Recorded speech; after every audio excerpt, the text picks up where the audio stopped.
Okay, so welcome to this week's book club. I'm Paula Williams. And I'm John Williams. And we are ABCI, and ABCI's mission is to help all you ladies and gentlemen in the aviation world sell more of your products and services. Absolutely. So this week we are discussing brand identity breakthrough, how to craft your company's unique story to make your product irresistible by Gregory Diehl. So, first impressions, what do you think? Nice cover. I actually like the title. That's why I think that's how it got on the list, and also it has a foreword by Kyle Gray, who wrote The Story Engine, which actually was a good book. So that's how it got on the list. I hadn't read it before this time around. Well, it seems to me that, one, I don't think there's anything new there. Mm-hmm. And, okay.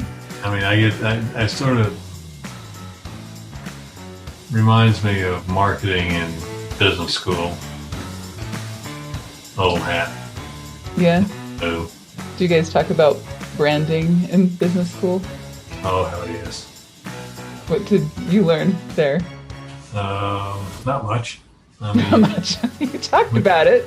I've never been a marketing person until, got together with you, but everybody else seemed to think it was easy. You do this and do that, but that all presupposed that companies had millions of dollars to play games with to figure out how they wanted to market.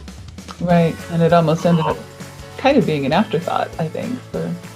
And most of the companies in aviation don't have millions of dollars to throw away into marketing play games to figure out who they want to market to. They need those dollars to go to work immediately. Well, I have to tell you, I try to be humble enough to think that I can learn anything I can learn something from any book. But I have to tell you, this brought back memories of my professor, one of my first writing professors in college. I think I was a freshman or sophomore. I skipped my freshman year, but anyway, so room full of sophomores, and it was the first or second day of class, and this guy says, the idea that any person under the age of 50 has something worthy to contribute to the canon of American literature is the height of conceit. And, of course, we're all 19-year-olds who are rolling their eyes going, okay, boomer, this is going to be a fun semester. And this is like the grouchiest guy I've ever heard of. But I know what he means now, because this book was it is what he would have written in the margins, self-indulgent dribble. It was travel stories. It was his experiences and things like that, but he really hasn't started a company other than his own publishing company, which publishes his own books, and his coaching company. But he hasn't done what he talks about and what he advises people to do. And he hasn't read this or this or this or this. If he has, I don't see it, There are many, many, many good branding books on the market, and all of them are very helpful and useful, I think, to a new company or to somebody who's looking to rebrand or update their brand or do anything else, but, not this one. So What you're saying is sort of like somebody trying to sell SEO that's on the fourth page of Google. Right. Exactly. It's just, you either have to, and it's fine to write a book if you're not an expert, as long as you are interviewing and researching the experts, and then write about your research and write about your own path. That's fine too. Or disruptors are fine. If somebody wants to disrupt the field of branding and say everybody's doing it wrong, that's fine too. But probably the best disruptor that I have read is probably Tim Ferriss, the 4-Hour Workweek. He's like trying to disrupt the 40-hour work week. But he's read Peter Drucker and Edward Deming, and he's read Jack Welch, and he knows about all of these CEOs who have done things the traditional way all this time. And they say, you know, this is why they thought that way 10, 20 years ago, and this is why it worked then, and this is why it doesn't work that way anymore. And here's what I've tried, and here's my research, and here's my work, and here's all the math, and here's how I did. And he experiments on himself. So he's not an expert, but he at least has read the experts. You know what I mean? So it's fine to be a disruptor, but you do it intelligently, right? Oh, now, before I work with, that occurs to me that somebody ought to write the, I don't know, the no drive to work. Right? The no commute work week. Yeah.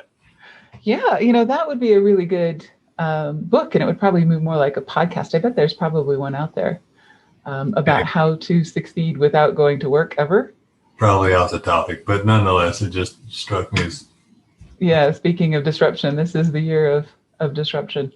And that's fine. There actually is the cool thing in this book, there is a useful section, and that is they have a entrepreneurial appendix, entrepreneurial terms defined, which is not terrible. And they have 50 useful starting questions for entrepreneurs. So if you're an entrepreneur, if you're starting a new company, some of these questions are kind of helpful. Some of them are kind of shallow, but that's really the best part of the book. If you're going to actually, since we spent the postage to send these to all of our book club people, I don't want that to be a total waste. So if you turn to page 225, there is something useful in this book. Otherwise, it was a complete waste of paper, in my opinion, And I've never said that about a book before. Wow. Yeah. Good thing the author's not on with us. Good thing the author's not on with us. Oh, I know. And if you are the author, then I apologize for being so rough, but I just feel bad about having inflicted this on our people. But our book club votes on titles every year, and I don't know who suggested this, and I hope that you're not offended either if you're the one who suggested this, whoever you are, if you're listening to this podcast. Well, everybody voted on it, so what the heck?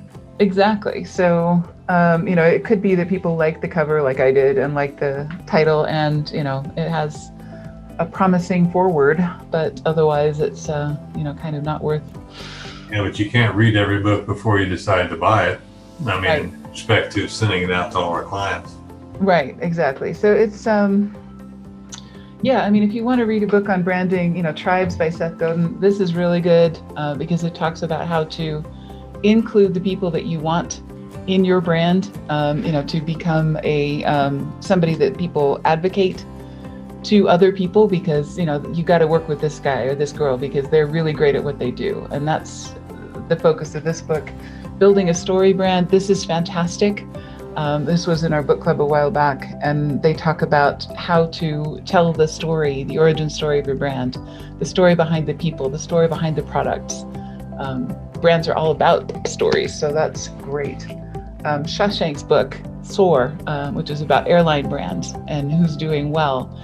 And the ones that have the best brands are the ones that are the most profitable. This is a fantastic book. That is antithetical to the one for today, because that guy, Shank, he got out and he talked to every airline, wrote all the airlines. I mean, he did in-depth research. Yeah, exactly. And so did this guy. I mean, he actually does this with companies, and he has the portfolio to prove it, and Seth Godin, is a legend. So another one, Blue Ocean Shift, if you're looking at rebranding, focusing on where your competitors are not, this is a great book as well, from a different angle, of branding. And, any of these is well worth the time. This one is so not. So what do you think? Don't know how I can add to what you're saying. Okay. or detract from it, as the case may be. Okay, well, fair enough. And I guess we'll leave it there. There was not a whole lot to say about this, so. And that may be why there's nobody else here. Right, nobody came to this book club discussion. I bet nobody made it through the book, and maybe they were embarrassed to say, but don't ever be embarrassed to say that you didn't like a book or you didn't read the book or whatever, because we're all professionals. We all have better things to do with our time than sit through 200 pages of this. Right? Or an hour discussion of the 200 pages that are nothing. Right. Exactly. Okay, well, thank you for joining us, and thank you for joining us for the recording. And have a great afternoon. Next month, the book will be much better. It's The Founder's Mentality. So, and I've actually started reading this one, and it is 1,000 times better. So, looking forward to that.